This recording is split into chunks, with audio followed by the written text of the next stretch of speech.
The light in the rain. The rain began before Lena finished the dishes.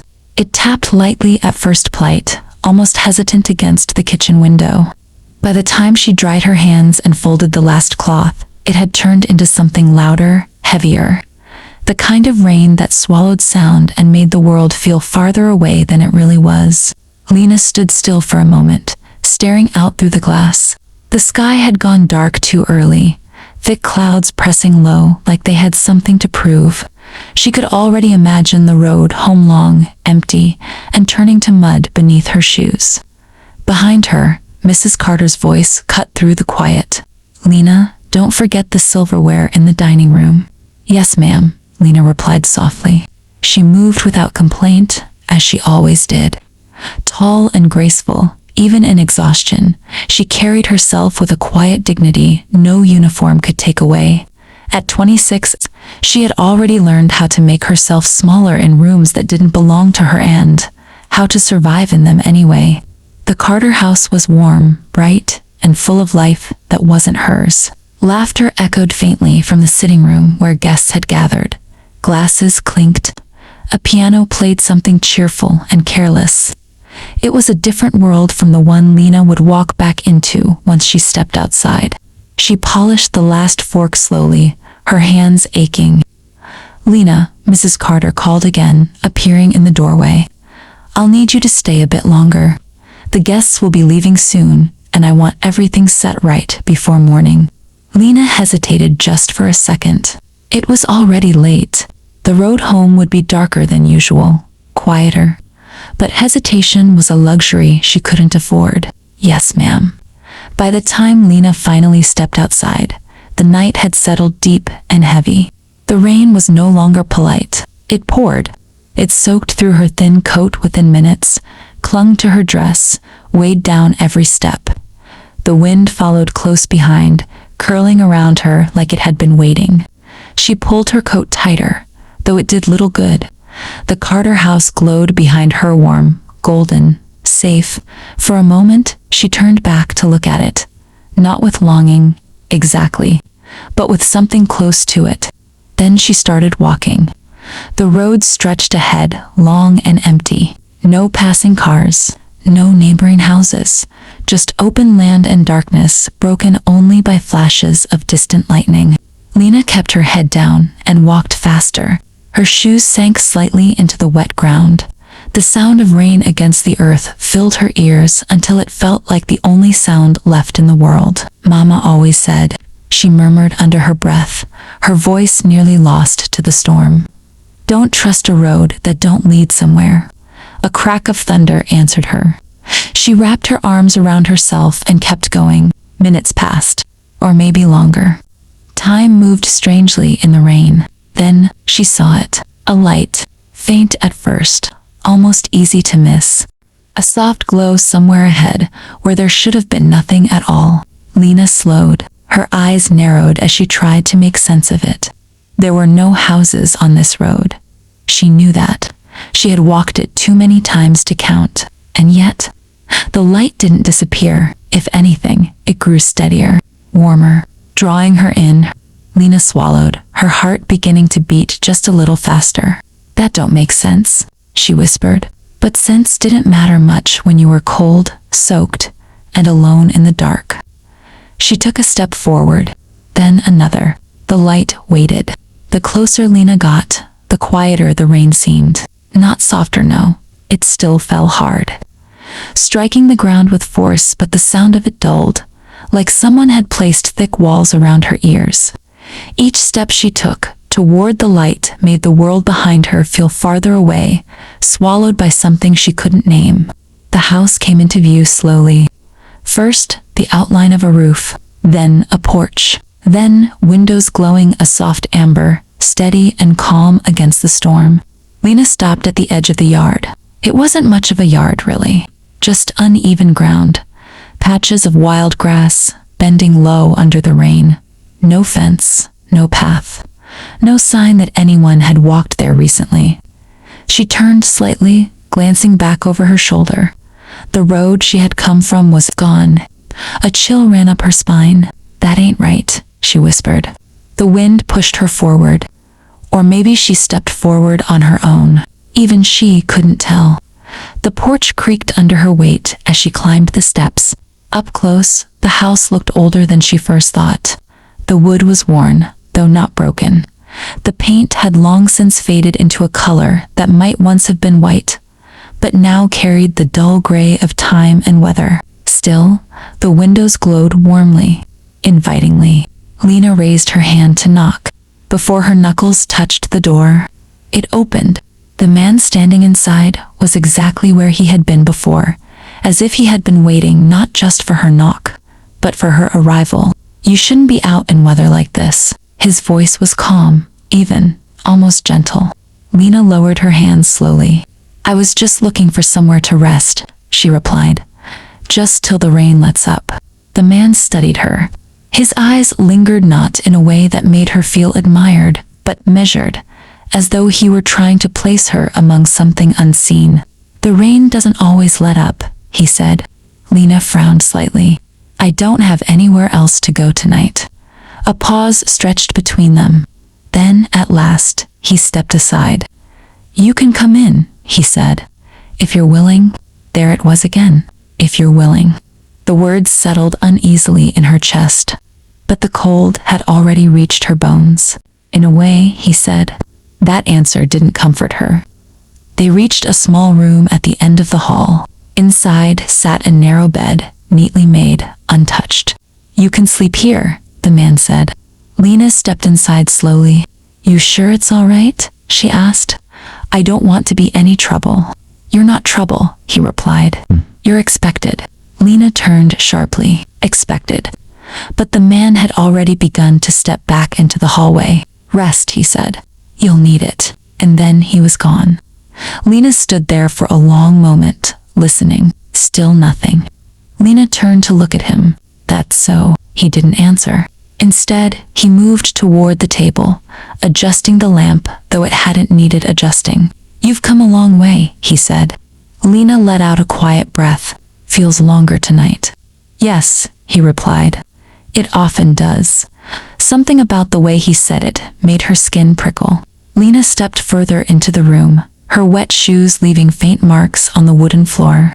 She noticed then there were no other footprints, not fresh, not old, nothing. "You get many visitors?" she asked. The man looked at her again. "Only the ones who arrive." "That ain't much of an answer." "It's the only one there is." Lena gave a small, uneasy smile. "Suppose that makes sense to you." "It will," he said quietly. "In time." He led her down a narrow hallway. The walls were lined with frames photographs, though the light was too dim to make them out clearly. Lena slowed as she passed them, her eyes trying to adjust. Something about them felt important. "Who are they?" she asked. The man didn't turn around. "People who needed rest." Lena reached out slightly, her fingers brushing one of the frames. The moment she touched it, a sharp chill shot through her hand. She pulled back quickly. "They, your family?" she asked, rubbing her fingers together. "In a way," he said. That answer didn't comfort her. They reached a small room at the end of the hall. Inside sat a narrow bed, neatly made, untouched. "You can sleep here," the man said. Lena stepped inside slowly. "You sure it's all right?" she asked. "I don't want to be any trouble." "You're not trouble," he replied. "You're expected." Lena turned sharply. Expected? But the man had already begun to step back into the hallway. "Rest," he said. "You'll need it." And then he was gone. Lena stood there for a long moment, listening. Still nothing. No footsteps, no door closing. Just silence. She let out a slow breath and sat on the edge of the bed. It was softer than she expected. Clean. Almost too clean, as if no one had ever truly slept there. Her eyes drifted to the small window beside it. Darkness pressed against the glass. No rain, no lightning, just black. "That ain't possible," she murmured. She stood and walked back into the hallway. The lamp still burned low, casting long shadows along the walls. This time, she looked closer at the photographs. Really looked. Her breath caught. They weren't posed portraits. They were people. Men, women, standing alone, each one staring straight ahead, not smiling, not moving, just staring. And behind them, darkness. The same kind of darkness that now pressed against the windows. Lena leaned in closer to one of the frames. The glass was cold beneath her fingertips. She squinted, trying to make out the details.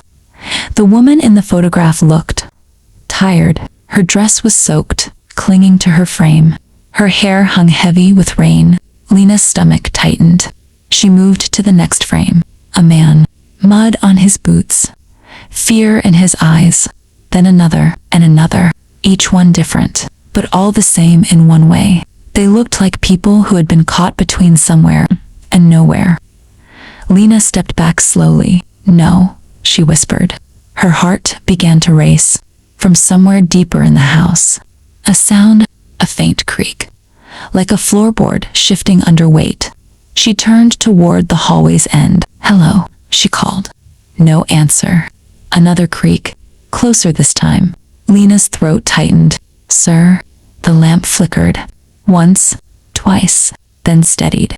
But the shadows had moved. They stretched longer now, reaching, not away from the light, but toward her. Lena backed toward the bedroom door. I think I'll just lie down now," she said, her voice unsteady. No reply came, only that same unbearable silence. She stepped into the room and shut the door quickly, pressing her back against it. Her chest rose and fell rapidly. "This ain't right," she whispered. "This place ain't right." But exhaustion was heavier than fear. Slowly, reluctantly, she lay down. Her eyes remained open for a long time, watching the darkness, listening for movement, for breath, for anything. But nothing came. Eventually, her eyes closed. Somewhere in the house, the man stood in the hallway, still, watching the closed door. "You always fight it at first." His gaze shifted to the photographs lining the walls. So did the others. The lamp flickered again, and for just a moment, the faces in the frames seemed to move, watching, waiting. Lena woke before the sun, at least she thought she did. For a moment, everything felt normal, quiet still. The kind of still that comes just before morning stretches its light across the land. She blinked slowly, staring at the ceiling above her. Then she frowned. There was no ceiling. Her breath caught. The sky stared back at her wide, pale, and endless. Lena sat up sharply. The bed was gone. The room was gone. The house, gone. Cold air rushed against her skin. Damp earth pressed beneath her hands.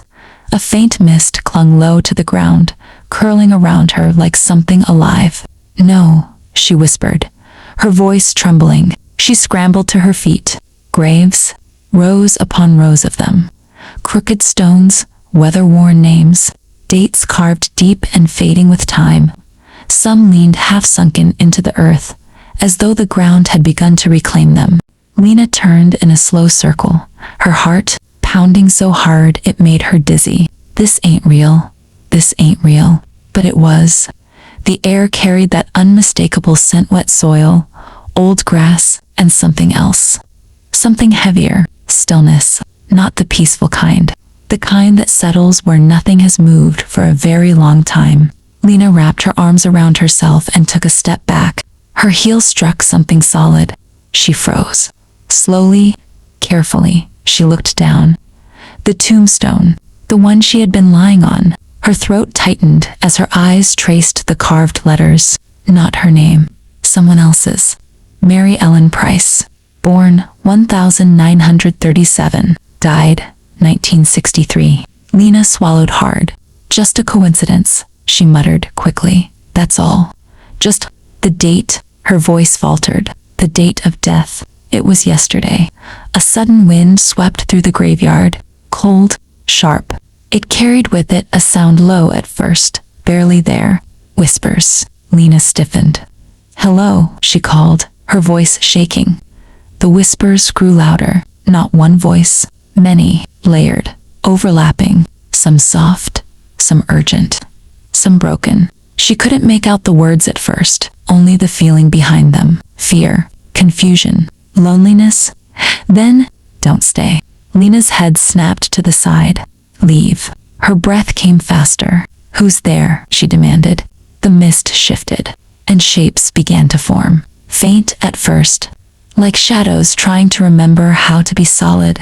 Figures, men, women, standing between the graves, watching her. Lena staggered back. No, she whispered.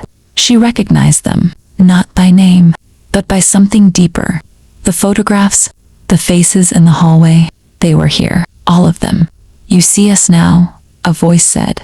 Lena turned. The man stood behind her, the owner, exactly as he had been, calm, still, unchanged. What is this? Where am I? The man tilted his head slightly. A place between, he said. For those who arrive when they are not meant to. I ain't dead, Lena snapped. I walked in that house myself. Yes, he said gently. You did. Lena shook her head, backing away from him. I'm going home. No, he replied. You're not? Her chest tightened. You don't get to tell me that. The road you walked, he continued, his voice steady, ended long before you saw the light. Lena froze. What are you talking about? The man stepped closer. Some roads don't lead where you think they do, he said. Some storms take more than they give. Lena's mind raced.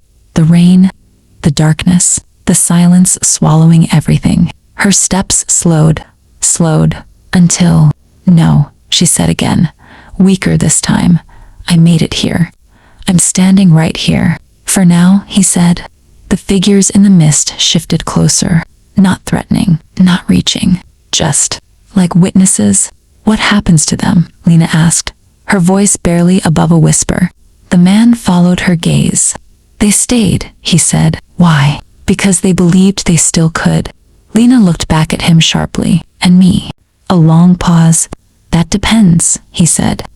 On what? Whether you're willing to leave? The wind picked up again, swirling the mist around her feet. Lena turned slowly, looking out across the endless stretch of graves. Every direction looked the same. No road, no house, no way back. Her heart pounded. I don't see a way out, she said. You won't, the man replied, not by looking. Lena let out a shaky breath. Then how? The man met her eyes. You have to stop holding on to where you think you're meant to be. Lena frowned. That don't make sense. It will, he said. Or it won't. That ain't helpful. It's the truth. The whispers grew louder again. Not warning now. Not fearful. Calling. Pulling. The figures seemed closer. The air heavier. Like the graveyard itself was breathing. Lena squeezed her eyes shut. I ain't supposed to be here, she said firmly. I got a home. I got a life.